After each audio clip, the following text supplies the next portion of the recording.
people here have attended this community of writers at Squaw Valley before? Wonderful. Wonderful. I am very blessed to call myself among those alumni who have attended this conference. But for those of you who haven't ever been or know much about it, I wanted just to give you a brief overview of what happens at the Community of Writers.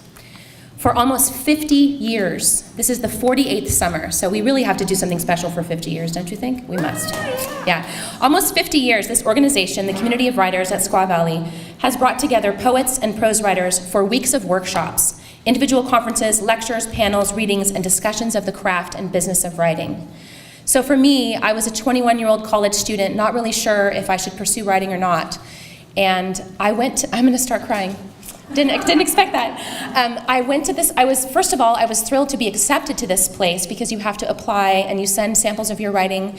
And I didn't know if my writing was any good or not. My college teacher told me it was, but you know. Anyway, so I sent it in and I got accepted and I was so thrilled to get to go. And I actually have been 3 times, and all of those times were in my 20s, which was just a few years ago. Anyway, it was quite a while ago. But going to that conference was such an incredible formative experience for me as a student of poetry. It affirmed me as a writer, it supported me as a writer, it helped me join a community of other writers, it helped me see how important the generative process is of just getting an idea down on the paper. I would leave my Community of Writers experience with the beginnings of 60 or 70 poems, which was just an incredible thing to have the rest of the year and say, oh, I think I'll work on that one I started up at Squaw. And it was such a powerful experience for me. And the teachers there, amazing. I got to work with Sharon way back when, and I ended up going to grad school after that at NYU to study with Sharon and our beloved poet Galway. So it was quite an amazing experience for me, and I know I'm not the only, there's thousands of people who've attended this conference. Now it is my honor to introduce to you our MC for the evening, our Mistress of Ceremonies, Molly Fisk, who is also a 4-time attendee at the Community of Writers. She is a poet, radio commentator, and a life coach, and she was named the first poet laureate of Nevada County. Yay! My hands are full. And this is your 2nd year as that role. Yes, so she's been doing that for 2 years. She has 2 collections of poetry which are available out in the book sales, Listening to Winter and the More Difficult Beauty, and 3 compilations of essays, including Houston, We Have a Possum. She is currently finishing her 3rd book, Walking Wheel, which is linked poems about pioneers settling in California's Surprise Valley, which was made possible through the support of her patrons on patreon.com. Molly has received grants from the National Endowment for the Arts, the California Arts Council, and the Corporation for Public Broadcasting. She teaches writing to cancer patients at Sierra Nevada Memorial Hospital, and you can visit her online at mollyfisk.com. It is with great pleasure that I introduce to you Molly Fisk.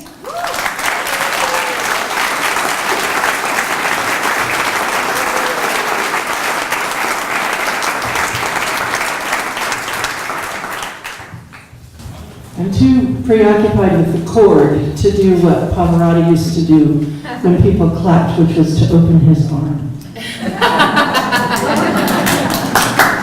And I think we should all do that when people clap for us. I went to Squaw Valley in 1992. I'd been writing poems for 15 minutes.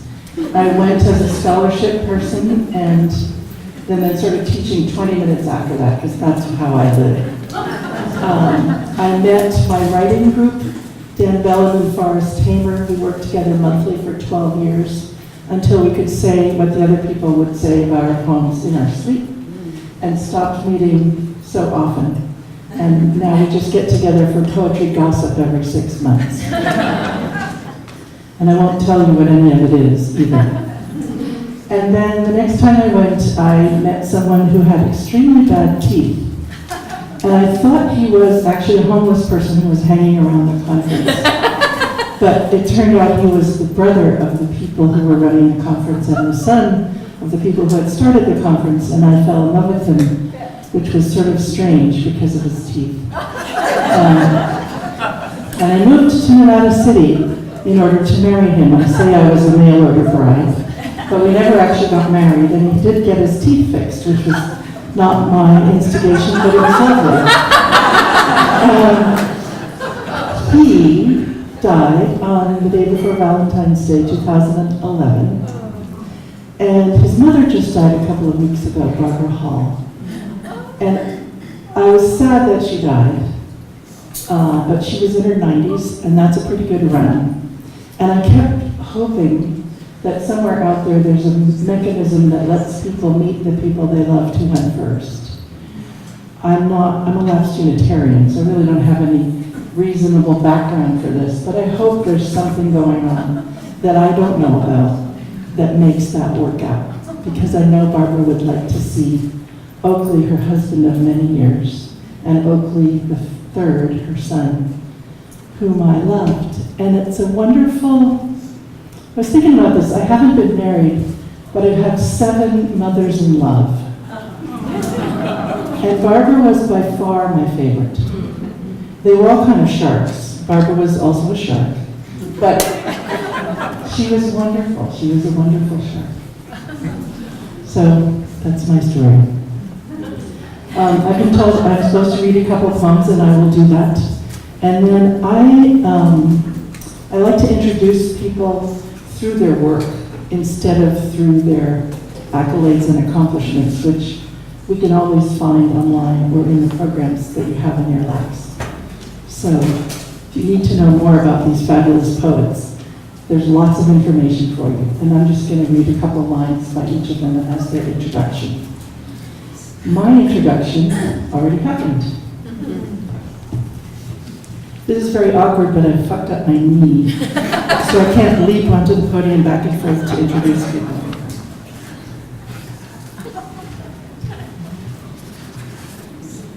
It's good to have disabilities creep up on you before you're really very old. I'm not even 63 yet. Because you can kind of get used to things and think, oh, what if this keeps going? Oh no, what if, I end up and die? That would not be good. So this knee, which I hope is listening, is going to get better. It's all poetic in the end. The low hum of insects dismantling a body, buzz and tug, the skin's flakes disappearing into tiny mandibles, the eggs laid in too soft, soon-to-be putrid flesh. There's a loveliness to every ruined thing. The chassis, accordioned beside Highway 20, gleams in moonlight like a wished-on penny. Ship sinks through the tank's dark layers with slow grace, giving up its liquid to green the world overhead. Show me something with no beauty. You can't. The father entering his own child. Beyond the tears, see how their closed eyes are exactly the same shape.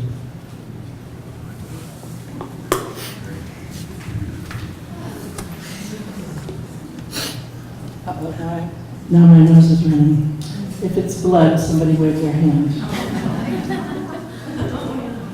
This is called Phil, Who Loves the Giants.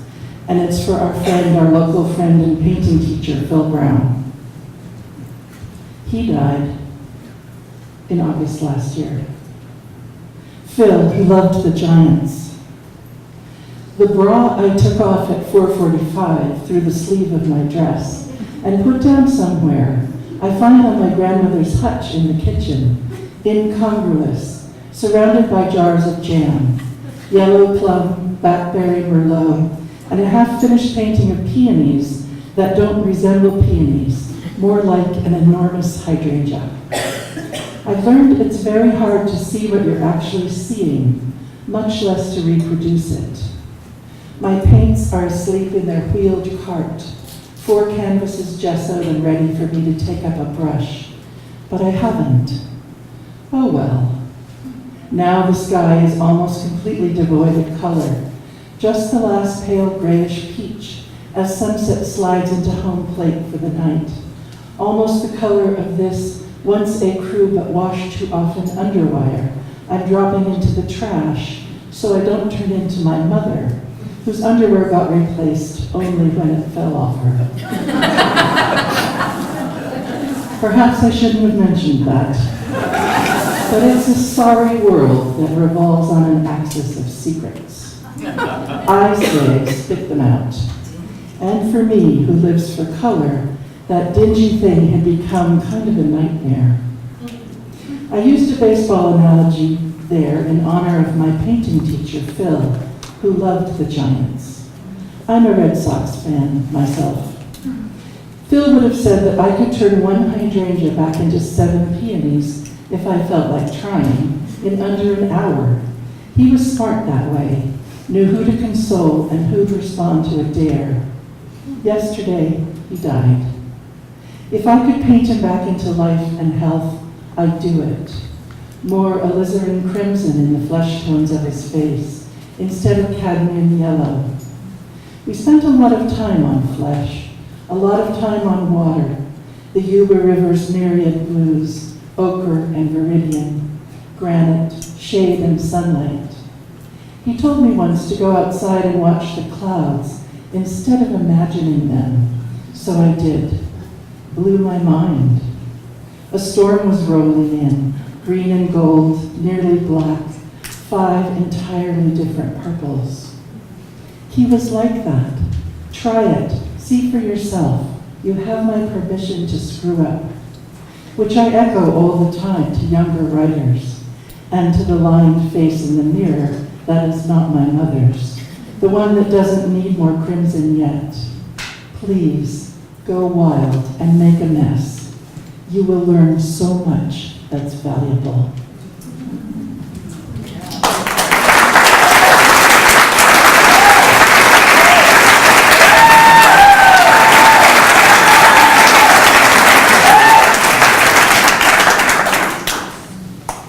Humor opens you to illiteracy.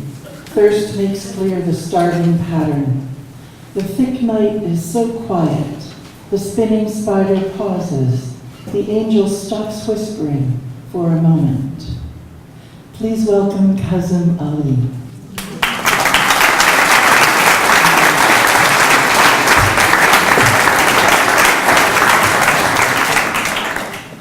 Thank you, Molly.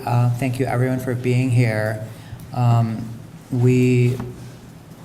The other readers and I all very much would like to dedicate our reading tonight to Barbara Hall, who Molly mentioned, who is one of the founders of the community of writers, who was there from the very beginning, and whose spirit was strong both in direct and indirect ways. If you've ever been up there, all of those photographs, well, many of them are now, the photographs of the poets, many of them are now taken by Brett, but in the beginning, those were Barbara's photographs. And so I too feel her presence when I'm there. I feel her gaze, the way she looked at these poets that came through that valley. And when I told a friend who had been to the valley in the past that I was coming this time, he had heard also through the announcements that Barbara had passed away, and he told me this story about her that I felt was representative of so many stories. Apparently, that the last night of the week, when Barbara always, until even last year, hosts a party at her house for all of the poets, he was there and he was feeling really emotional about leaving. And so this is also a common experience. If you've been there, you know there's sometimes some tears when you leave because the experience is so powerful. And she went over to him and she took him, by the wrists, actually, not by the hands, which somehow feels more intimate in a way, more possessive, more is assumed in the relationship if you're taking someone by their wrists. And she fixed him with that blue gaze that she had, and she said, you must come back. You belong here. And even though he has not, since that time, been back yet, he holds that seed in his heart, like she made a spell of some kind. Like he still believes, I belong there, I have to go back. So we will miss Barbara, but we'll also feel Barbara with us. So I'm going to open my reading. The first time, I too was a poet at the Valley in 1998, and I went back for the first time in 2010 to teach as a staff poet. And that was the year that Lucille Clifton passed away. And so at this benefit reading, which that in 2010 was in San Francisco, we all read a poem of Lucille Clifton's before we started our reading. And so I just feel like I'm going to probably continue to do that for the rest of my life. And so I'll start with one of Lucille Clifton's poems. It's called Sorrow Song. For the eyes of the children, the last to melt, the last to vaporize. For the lingering eyes of the children staring. The eyes of the children of Buchenwald, of Vietnam and Johannesburg. For the eyes of the children of Nagasaki. For the eyes of the children of Middle Passage. For Cherokee eyes, Ethiopian eyes, Russian eyes, American eyes, for all that remains of the children, their eyes, staring at us, amazed to see the extraordinary evil in ordinary men.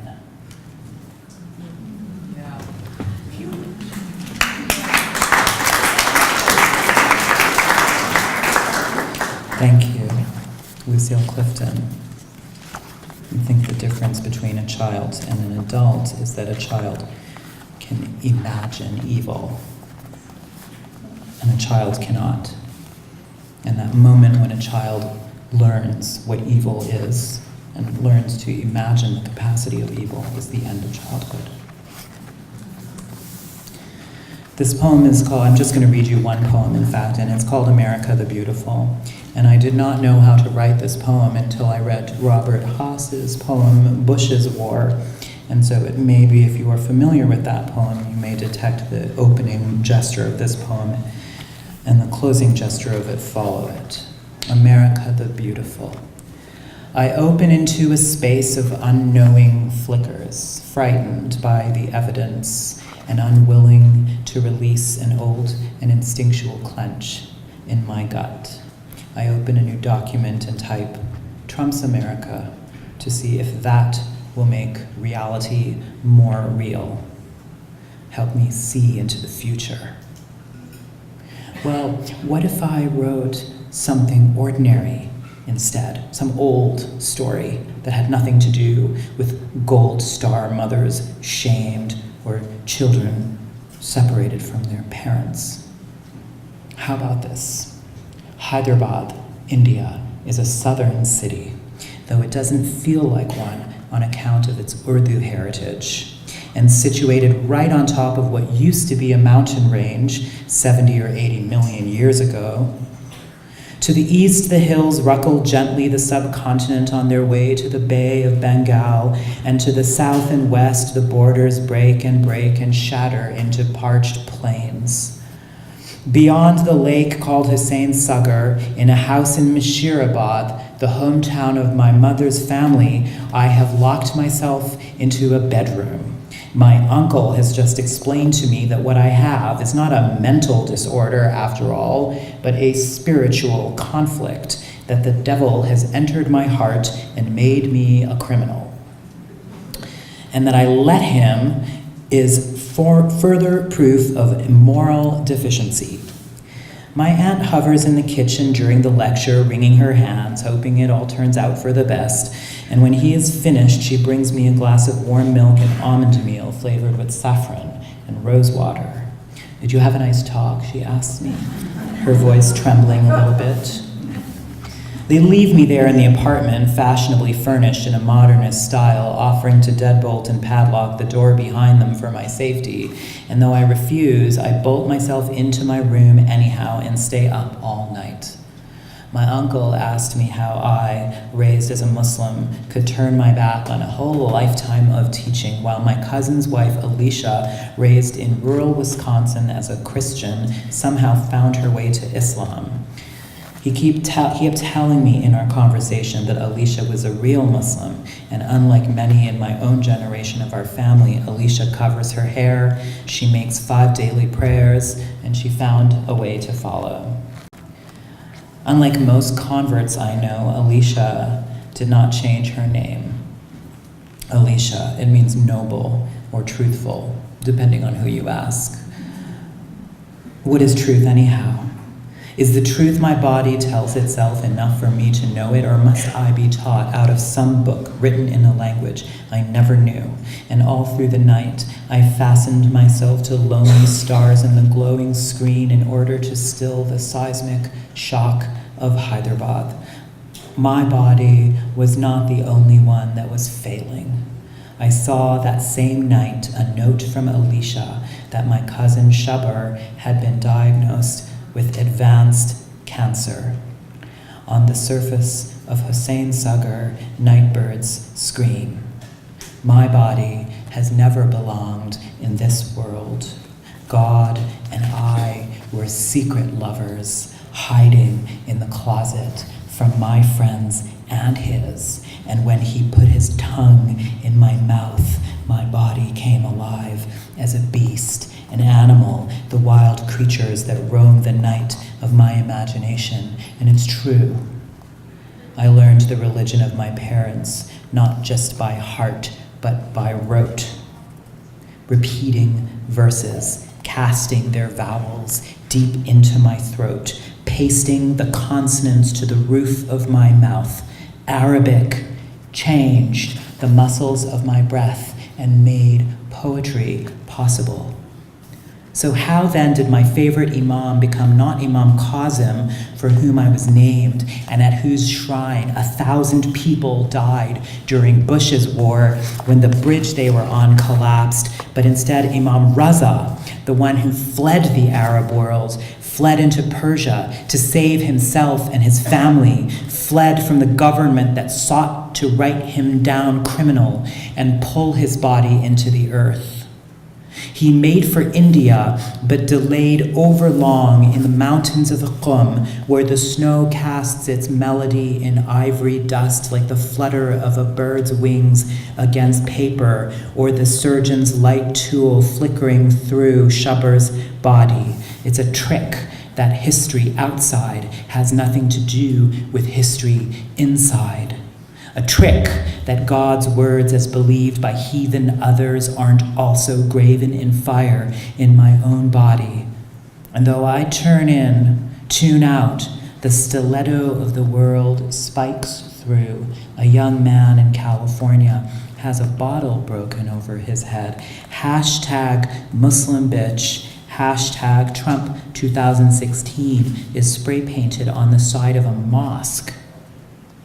A cafeteria full of school children begin chanting, "Build the wall. We're here. It's now."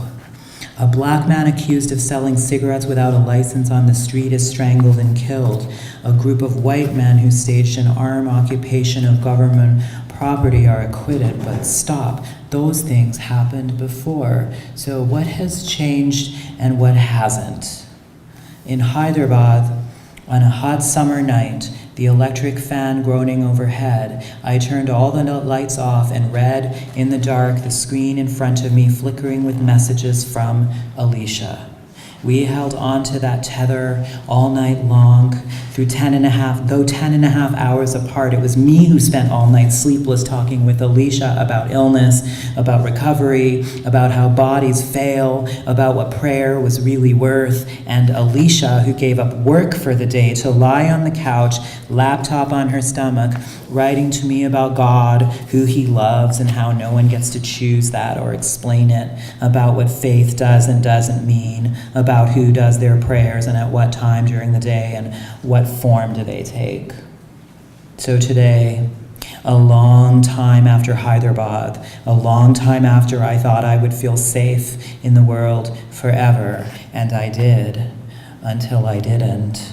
I tried to find an armature for grief, for loss, for the end of a certain kind of world, and I crave no light tether now. My commented upon body in the library that could be a highway is published in wilderness, wanton, starving among desert rocks, put upon, blogged about, pissing away the silence, while far, far out to sea, a still, unnoticed, new, nameless, tropical depression gathers itself around an eye.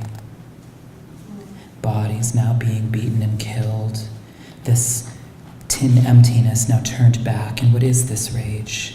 I wanted to break everything in the house, but my body wouldn't dare. All those trees planted for future shade. Our surface now roils with the unreal, wind through wheel. Does not God want to win and flout the unspoken? At Hussein Sagar, a sand crab crawls the lake's skimpy rack line. Water meets earth in the form of the broken.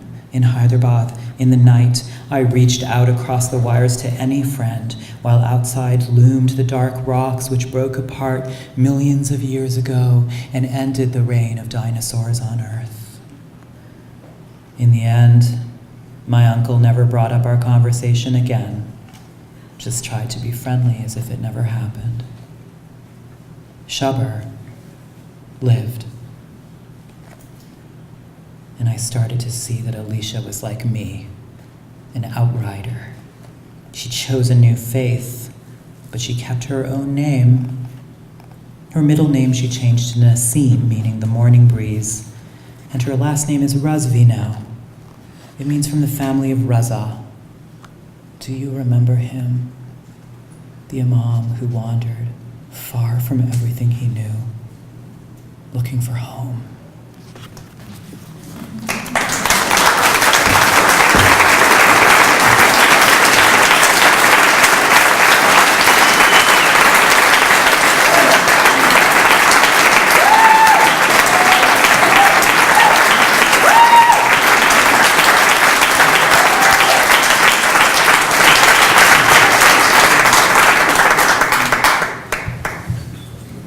I told you this was the All-Star Game.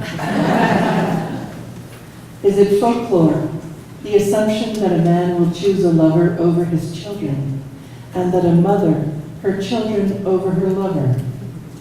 In this, the man and I, we are equivalent. We each have our records.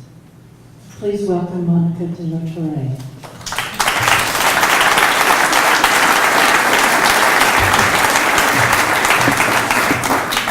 Thank you, Molly. I'm honored to be here with all these incredible poets. Cosm, that reading was incredible. And I've never been to Squaw Valley, so I'm dying to get there tomorrow because its reputation precedes it. I feel like I'm about to go to Mecca. I will begin with a poem that I'm sorry I have to read from my phone, but I had printer malfunctions today, and I couldn't print it. Unlike Nostos, algo is unspecified. Nunca sé por dónde empezar, así que decidí hacerlo al comerme una fresa, incontable la cantidad de semillas. Can you say I'm of two minds? Yo diría que tengo ideas encontradas, lo cual abre dos posibilidades: que se encuentren como amigas, cada una con su punto de vista, hace tanto que no se ven, o que estén a punto de agarrarse, getting at each other's throats. Pensé que era un mexicanismo, pero no, you're getting territorial, lo cual a ti nunca te preocupa. What are you talking about? Si lo que dices o no es un regionalismo, te tienes en cuidado, no te defines. Since I'm just passing through, you mean, pero te fuiste quedando. I went on staying. Who's I, by the way? ¿Quién habla? I. Interjección para expresar muchos y muy diversos movimientos del ánimo y más ordinariamente aflicción o dolor. I never know where to begin, so I picked up a strawberry with its countless seeds. ¿Cómo dices tengo ideas encontradas? I am of two minds.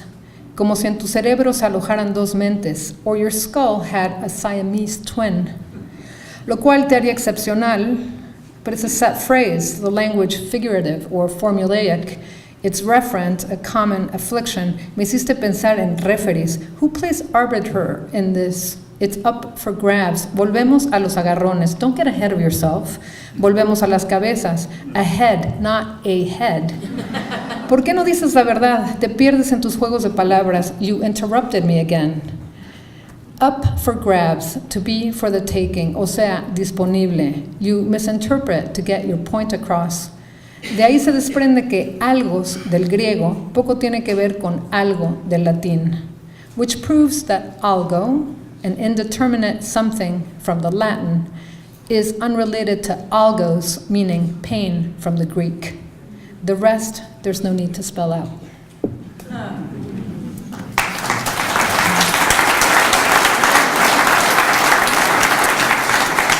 I've lived in the United States for over 20 years, and it never dawned on me that I, in Spanish, I is ouch, pain.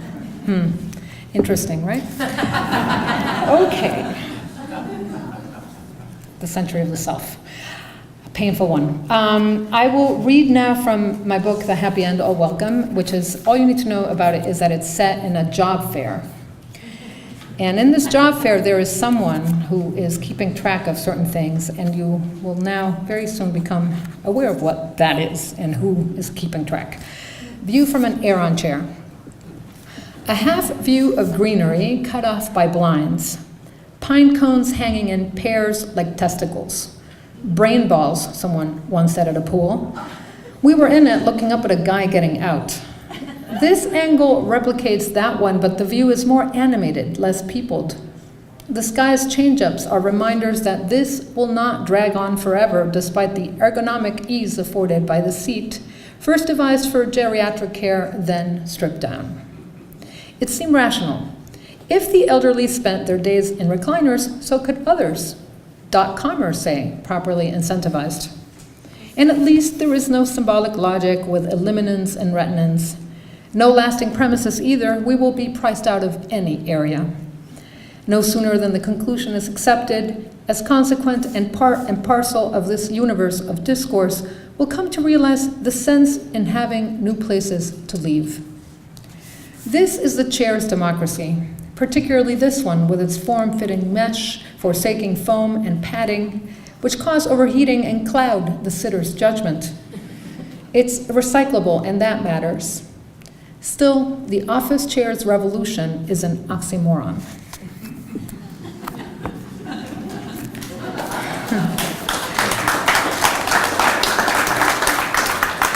View from a womb chair. Not in fetal position, curled in, but the opposite, spread out, yet fully supported, encouraged, in fact, to take any position imagined. What is one to desire from a seated configuration? If audacity requires averting devolution, a coming out of the shell, the less prescribed the sitter's orientation turns, the more the chair's potential unfolds, and the other way around. Armrests easily serve as leg rests when reclining on either side. The chair's open arms acquiesce to all, slumping, varying degrees of verticality and horizontality, legs extended, bent, tucked, or even in lotus position. A permutational site, its backing unconditional. With limbs reaching away from the ribcage, expanding to the seat back's width, shoulders go down. For equanimity, a formula. What a progressive view of parenting. Just enough protection, harnessing the body, yet prodding it beyond conformity's threshold.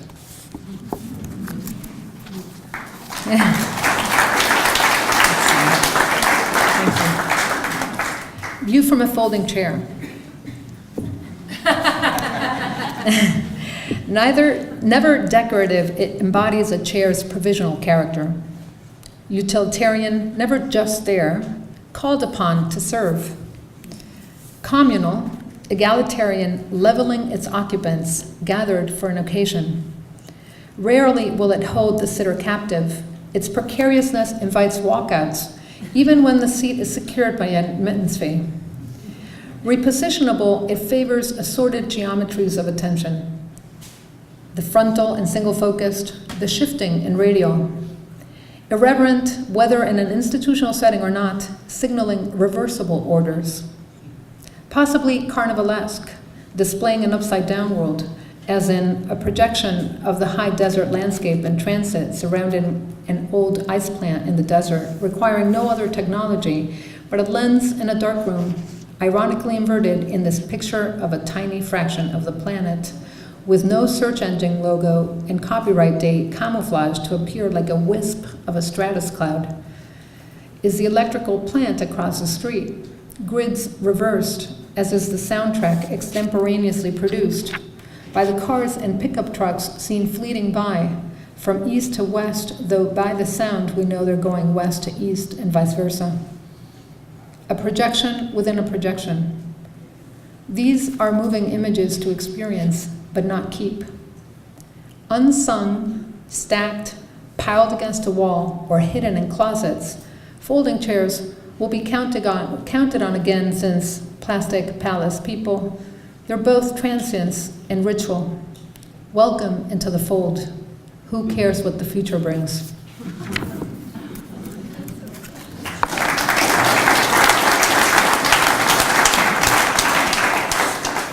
And I'll end with this poem by the character who's been voicing the other poems, Furniture Tester.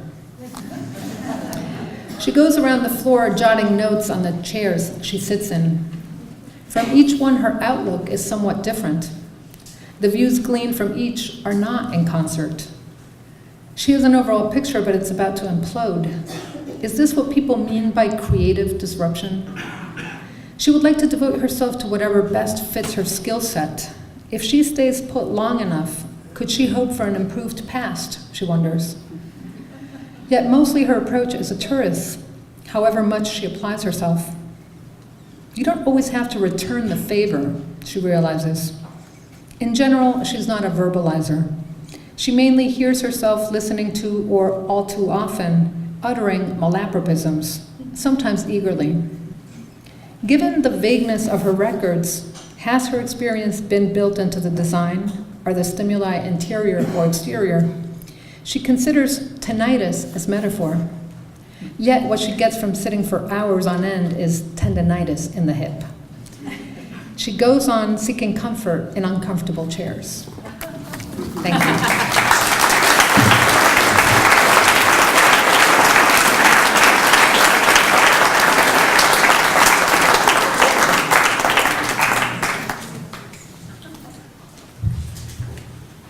I had the idea that the world's so full of pain, it must sometimes make a kind of singing, and that the sequence helps as much as order helps. First an ego, and then pain, and then the singing. Please welcome Bob Haas.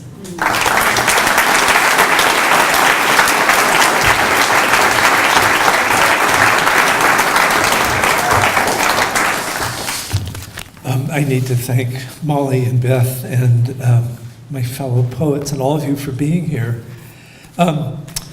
This is a hard time to have a public life. We stopped driving up, and this was the headline of the USA Today and Starbucks in Auburn. It says, "Trump orders feds not to split up families." This is the kind of mind fuck that we've been living with for the last one, right? It should say, "Trump orders self to stop splitting up families." You know, it's enough to make us crazy.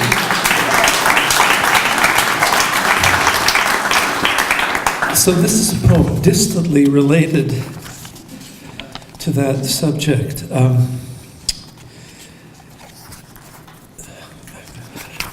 Might be, I'm sorry, it's over here.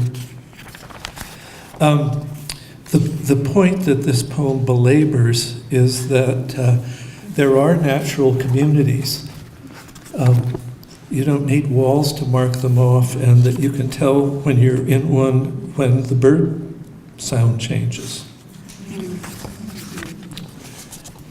I lined everything else up, but not this. Okay, I'm sorry.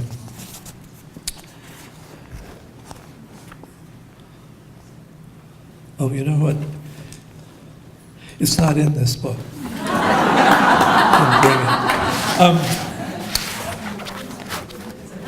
I was in Cuernavaca, sitting in front of the Church of the Conquistador, and wondering if Cortez had really loved Malinche, the symbolic marriage that created Mexican culture. And there were candy wrappers blowing down the street, and people were fanning themselves and wearing T-shirts. And what I heard in the trees was the blended sound of two birds. White-winged doves, no, how's it go? Boat-tailed grackles and white-winged doves. And what happens in the poem is I go, "Ay, yai, yai, boat-tailed grackles and white-winged doves." Because I next heard them in a park on a Sunday in Houston. And then I heard, and so that stanza ends, "Ay, yai, yai, boat-tailed grackles and white-winged doves." And then I heard them in Dallas and said, "Ay, yai, yai, boat-tailed grackles and white-winged doves." And then I heard them in Waco, near the river where the Jewish merchant from Cuba who founded the city first got off the boat, in a place littered with fast food wrappers because it would be an activity of government to pick them up, which Texans disapprove of, right? And what I heard in the park was boat-tailed grackles and white. Anyway, you get the idea of the poem. So this is another poem, and it's called Pertinent Divagations Toward an Ode to Inuit Carvers. Because it resembles a sphere, meaning a figure on which every point of its surface is equally distant from its center, but is a physical object, not a sphere, because as a practical matter, an actual physical object cannot be constructed, which has a surface every point of which is equidistant from its center. Pablo Neruda must have missed an opportunity in failing to address an ode to the soccer ball, or to the softball, sexual moon of North American summer nights, the something hit that initiates an intricate ballet of chance and rule-governed behavior on summer afternoons. And for that matter, having missed the soccer ball, known in the civilized world as the football, may have been, as a thought, more culturally available to him. And Octavio Paz, why did you keep your silence on the almost perfectly round stones that are still to be found lying around the ball courts in Aztec ruins? Hot day, the tar and vanilla scent of dry summer grasses, blue-bellied lizards so still on the stone walls they seem to be listening to the roar of crowds from Montezuma's last weeks, diminishing in the distance like a train whistle. And Pura Lopez Colome, you were wrong to propose in the journalist bar in Mexico City after everyone had had lunch and a couple of caballitos, meaning little horses, meaning shots of tequila served in tiny ceramic cups, the blue color of melancholy when it's just beginning to turn the corner and get a hold of itself. Insisting that women only like to watch baseball on television in ballparks because the uniforms made men's butts particularly pleasant objects of contemplation. Even the women at our table were outraged by this suggestion, and it's no wonder no one gets any work done after 3 o'clock in the afternoon in Mexico City. And that night, when the weather had cooled Pura, her crinkly black hair cut boyishly, the shiny and almost perfectly round irises of her eyes lifted to heaven, singing the soprano part in a Palestrina motet in an almost intimate Baroque church in Cuernavaca, not a trace of irony in the Gannon's or Angel Gannon's face. Since this is a preface to an ode circumambulating the softball or the polyphonies of Palestrina, almost perfect is the theme.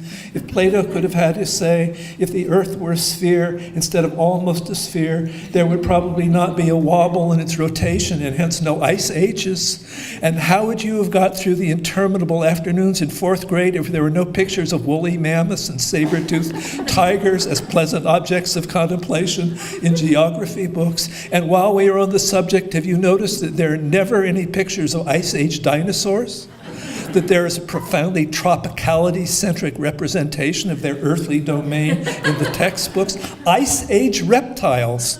We have wandered far from our subject, have we not? Think of the whiteness of the softball. Imagine a world in which dental and medical care for children are so completely available that all adults in both hemispheres had, at least in their 20s and 30s, almost perfectly white teeth. It implies, doesn't it, a completely different distribution of wealth? That's my point. We are governed by Ice Age reptiles.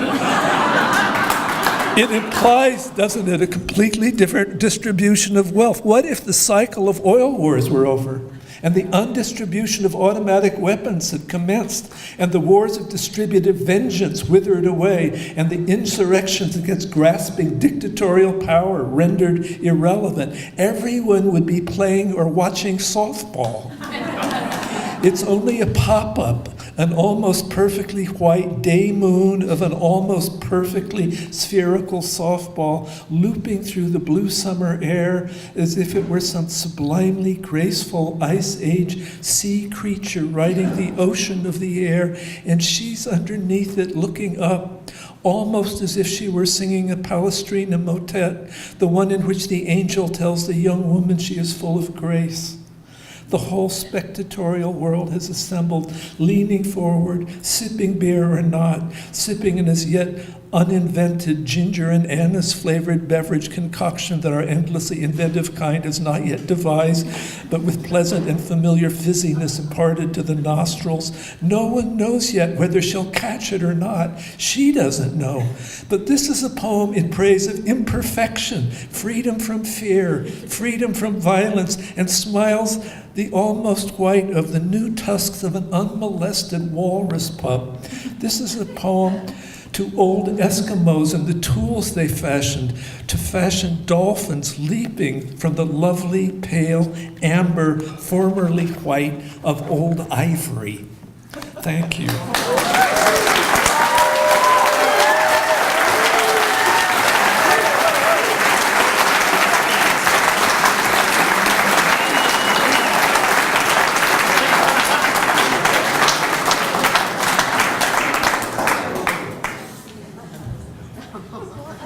Fucking A.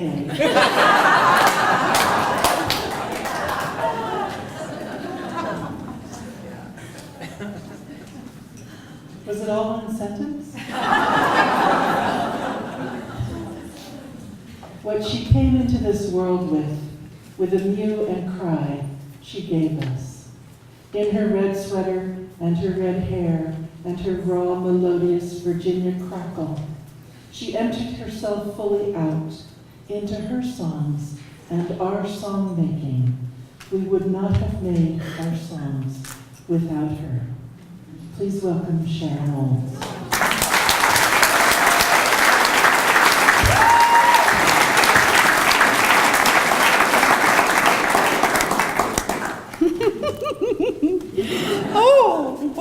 So great to all be here together. All of these great voices and the voices we've heard before in the Valley and the ones we're going to be hearing for this next week.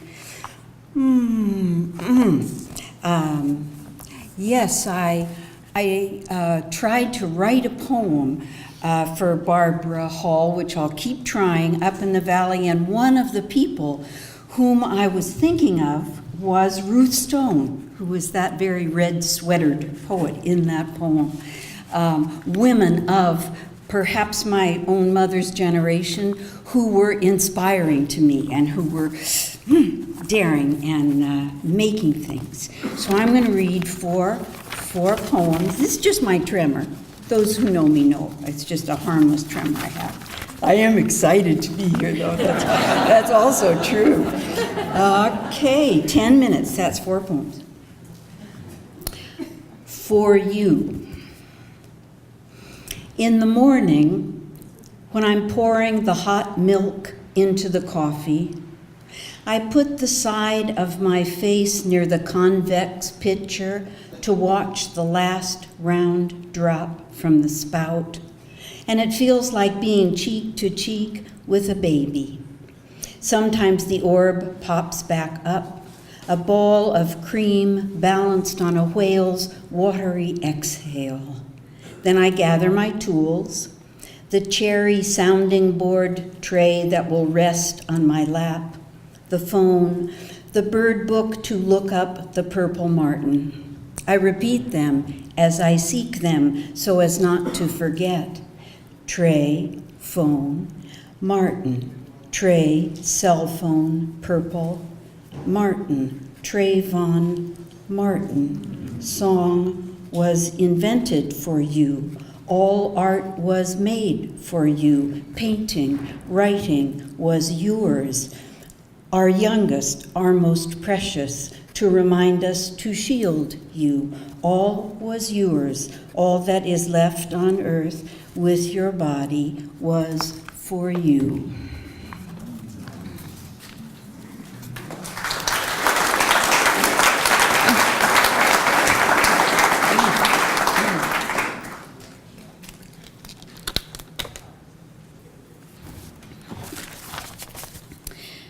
Rasputin aria. Yes. Rasputin aria. I wish I did not think of Rasputin so often. To have been born with a penis which in manhood would be said to be erect, 14 inches long, some said 18, organ which he used in brutal acts, penetrating helplessness, and then at the end of his life to be taken from behind, raped, then castrated, penis and testicles, harps of the nerves gone, and then to be killed one way and it did not take, and then another, then stabbed and drowned in a sack, though all that was found was the skein of burlap, bitten and torn open and washed up. A cruel male leader, a brigand, law unto himself, taken, the shock of it, the disbelief, the poor anus from the worldwide family of anuses, the species helpless O, and the poor penis brother to the poor sister vagina. 'Tis of thee I think when I think of my country rendering and being rendered, when I think of our body politic, its head of wrath with an orange flame for hair.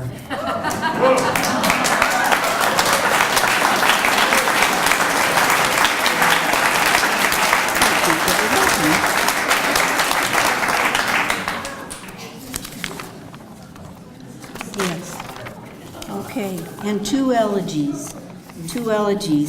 I've been working on these elegies.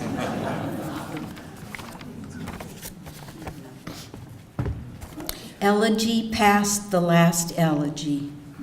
For Joe Gilbert, 1942 to 1966. Most grounds just lie there when you pour the boiled water in. But then I bought a blend which swarmed and crepitated. I stared, uneasy, the coffee in the filter creeping like a spawn of fruit flies, writhing, cauliflornicating, fulminating rows of bristle like Rhodesian ridgeback hackles. It bulged and billowed and chawed. It machicolated, swaying. All it did not do was si e rove, chata in chain, diandosi, roll over and over, catching fire. What my high school boyfriend's car was reported in an Italian paper to have done. Those violences, those words, become a part of our lives. Today, for the first time, I thought of him not while he felt his car go off the coast road, not while he turned in the air, not seeing the fire burst into flower or feeling it, but in the water, slowly floating down through it, between the great trunks of the Pacific bull kelp, whether more or less at peace than before he was conceived, we do not know or need to know.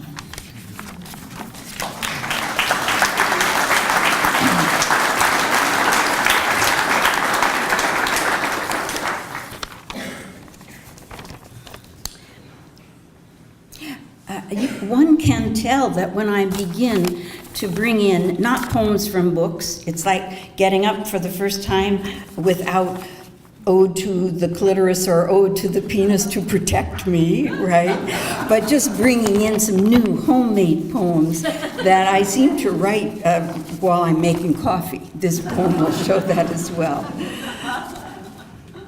Elegy for CD.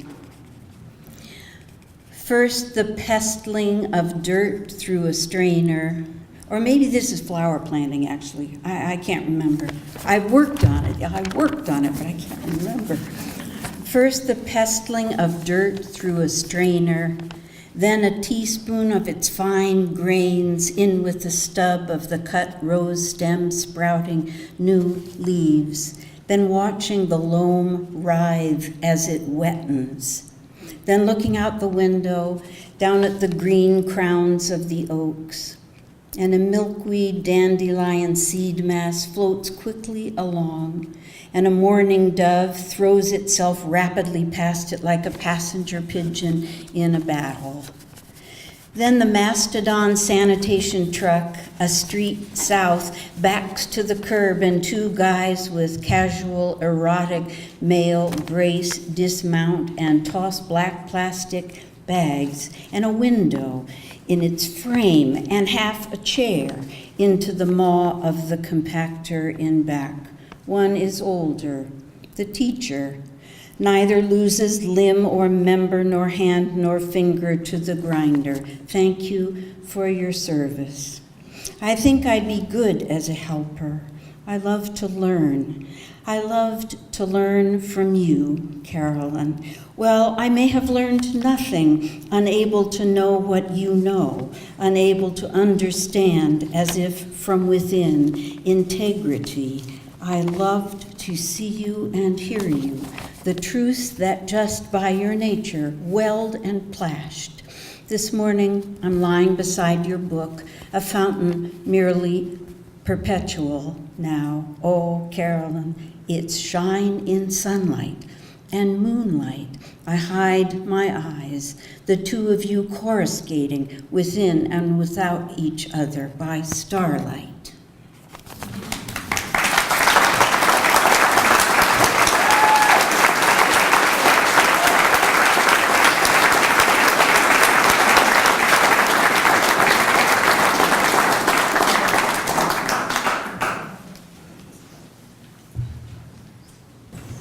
Self-portrait with self at 16.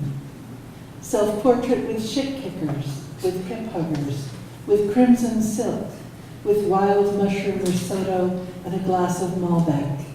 Self-portrait with partial disclosure. Self-portrait with half-truths. Self-portrait with demi-monde. Self-portrait with a night at the beach, with a view overlooking the lake, with canceled flight. Please welcome Evie Shaw.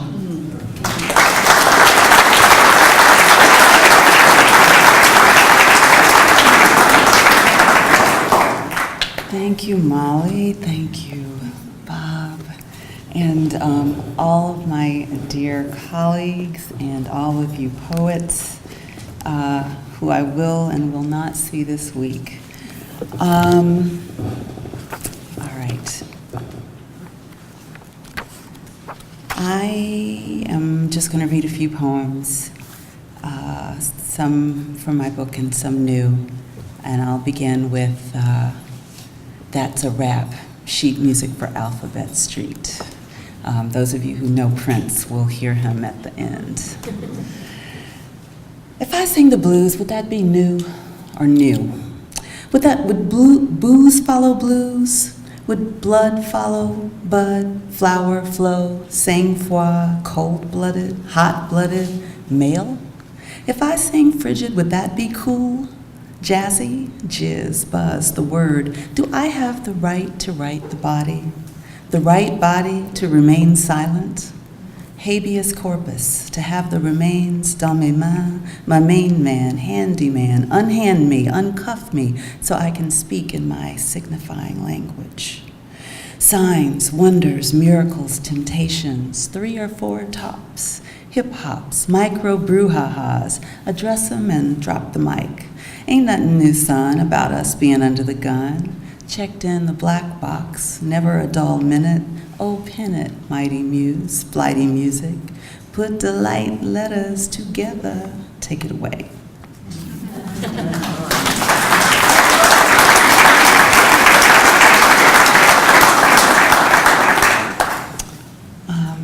This poem is one that I wrote in the valley or on the mountain, depending on how you talk about it.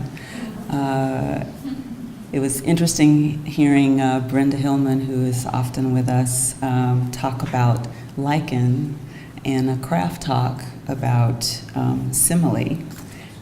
This poem came out of that sonic thought, but has nothing to do with Brenda's talk. It's called What's Not to Liken. And it was written about the incident in McKinney, Texas, June 2015. What's not to liken? The 14-year-old girl was treated like A, a grown woman, B, a grown man. The bikini-clad girl was handled by the cop like A, a prostitute, B, a prostitute by her pimp. The girl was slung to the ground like A, a sack of garbage into a dumpster, B, somebody had something to prove. The girl's braids flew around her head like A, helicopter blades, B, she'd been slapped. The black girl was pinned to the ground like A, an amateur wrestler in a professional fight, B, swimming in a private pool is a threat to national security. The girl's cries sounded like A, the shrieks of children on a playground, B, the shrieks of children being torn from their mothers. The protesting girl was shackled like A, a criminal, B, a runaway slave. Liken it or not.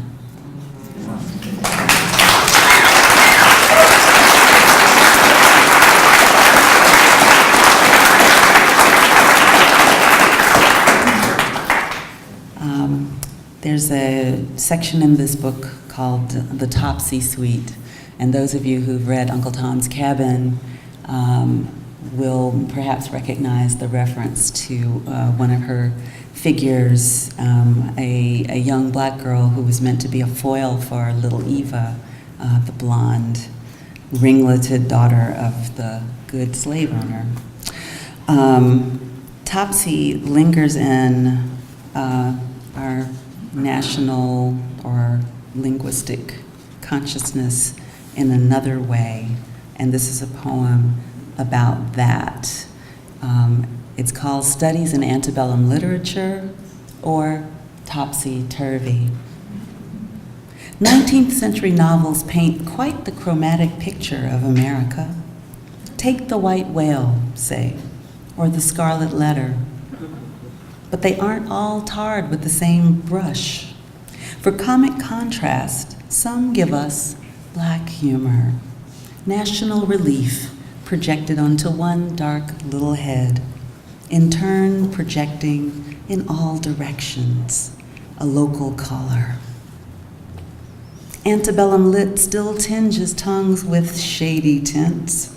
Our language is loaded, packing heat, a weapon concealed only, it seems, from the blissful. Who'd say X used to be a small college town, but then 10 years ago it just grew like Topsy? I'd say it grew like kudzu, maybe. or like wildfire, not like Topsy. Note, things that just grew like Topsy, the Middle Passage death toll, the Black prison population, the crop of Negro spirituals, like crazy, like a weed, like a motherless child.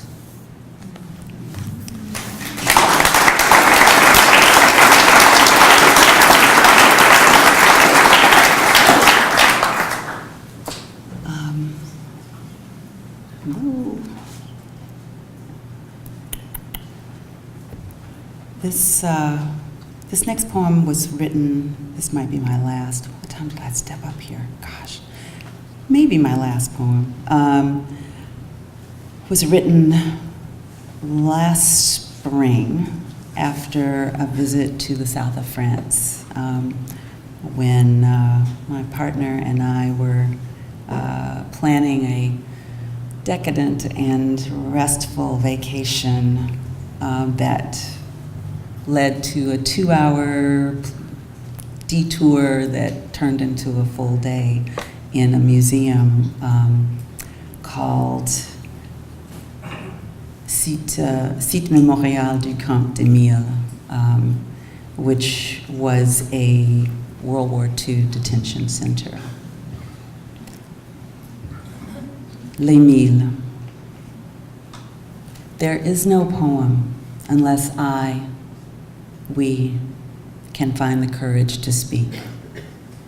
In the middle of a vacation in the south of France, a chance to visit a World War II detention center arises, dusty and bleak, just outside Aix-en-Provence, just past the scent of lavender in an ancient heat. The first thing you see and the last thing you visit is a boxcar. You know what it means.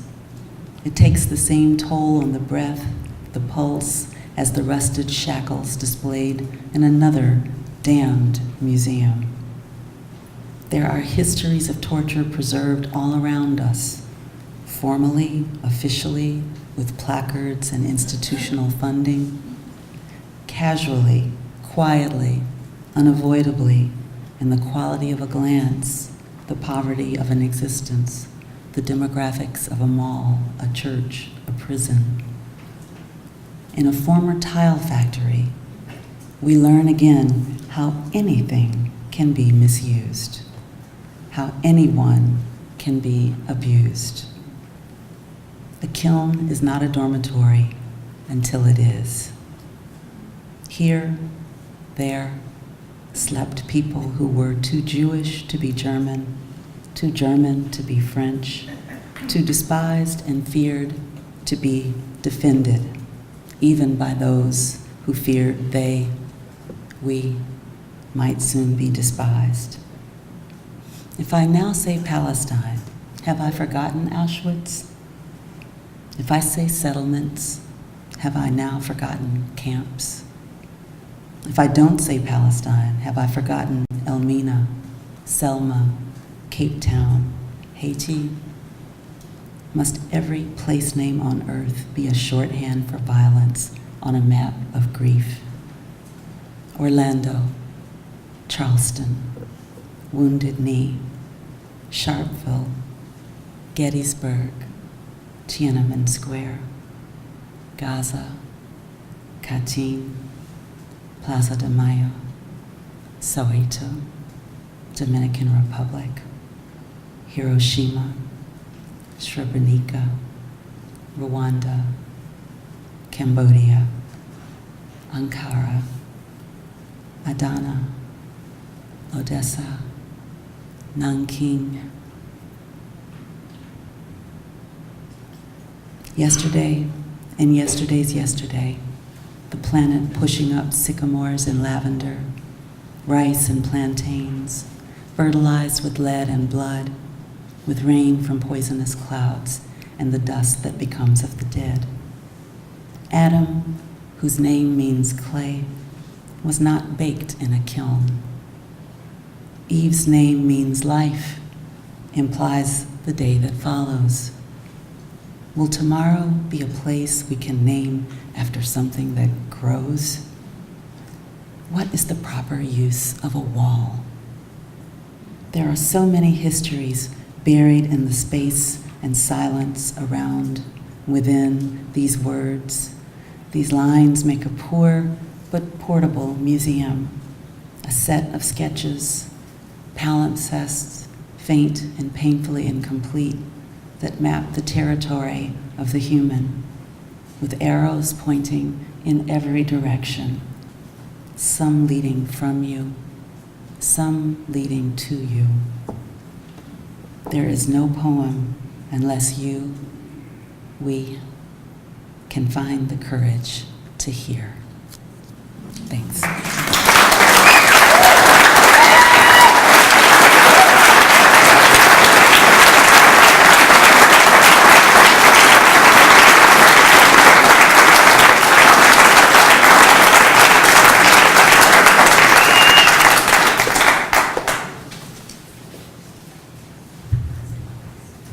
Sweat itself is odorless, composed of water, sodium chloride, potassium salts, and lactic acid. It's the bacteria growing on dead skin that provides the stench. The average lifespan of a human taste bud is 7 to 10 days. Nerve pulses can travel up to 170 miles per hour. All information is useless. The typical lightning bolt is 1 inch wide and 5 miles long. Please welcome Dean Young.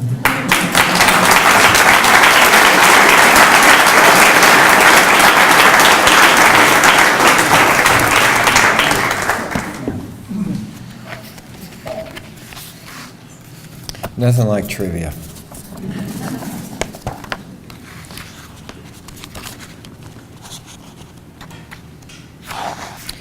This is called What We're Getting Ourselves Into.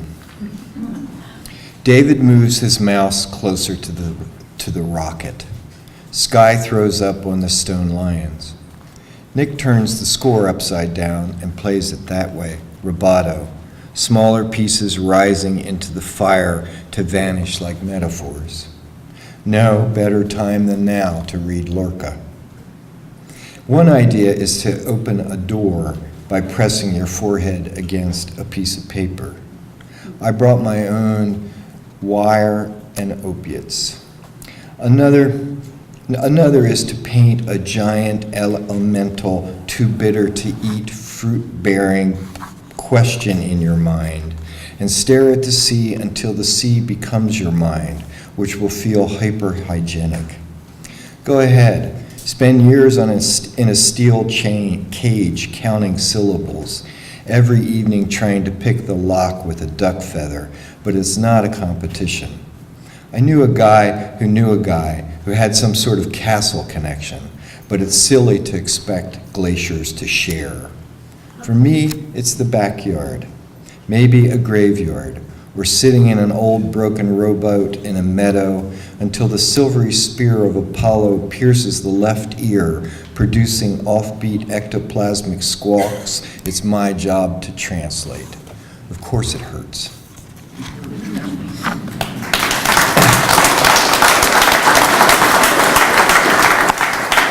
I have a really wonderful student now. He's going into his third and final year at the Missioner program, Yuki Tanaka, who came to SQUA, and that made him decide to go to an MFA program. It was utterly wrong, because the experience in SQUA is not the institutional experience of creative writing. It is generative. Yuki spent the first year of his career as an MFA program utterly disappointed. It just can't be created in an institution.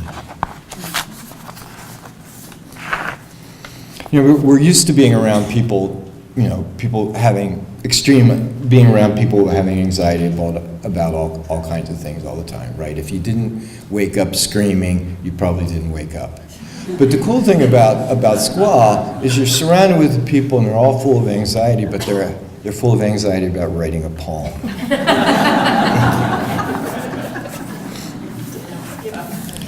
More tales from the crypt.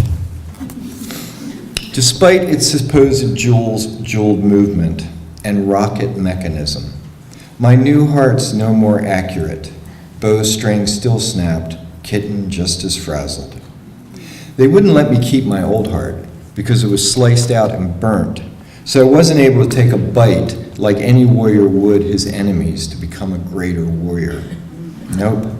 Apparently not even worth dissecting or feeding to that emaciated lion rescued from the Dallas junkyard, never to be jarred in my office between my alien skull and complete works of Vesalius and Robert Fripp to show where poetry comes from, like when Matthew smashed through a plate glass door and just kept walking.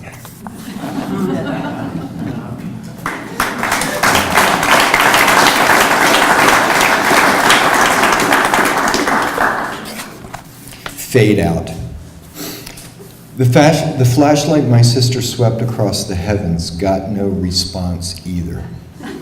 When my brother leaves his lab, he's still limping, and our governor's demanding funerals for aborted fetuses. And where's a fetus gonna get the dough for that?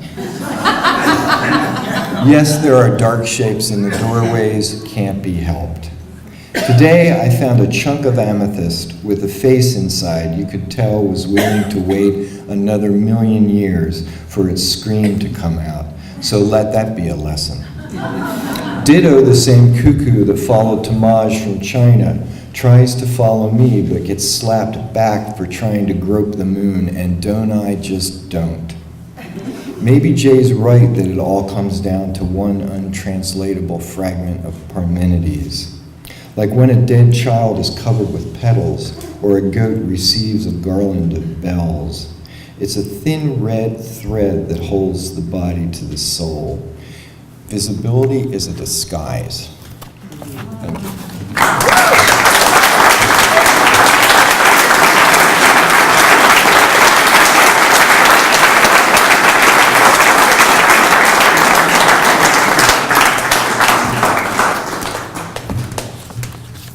Go forth and write your own poems. Even you crazy prose writers. Thank you for coming tonight. Thank you for putting dollars and fives and $200 bills into that basket. Thank you for filling out your awkward questionnaire that I haven't even seen yet in honor of cultural districts. Yes. Thank you for surviving this warm evening which cooled off. I haven't got anything else to say. Thank you to our poets. Yes.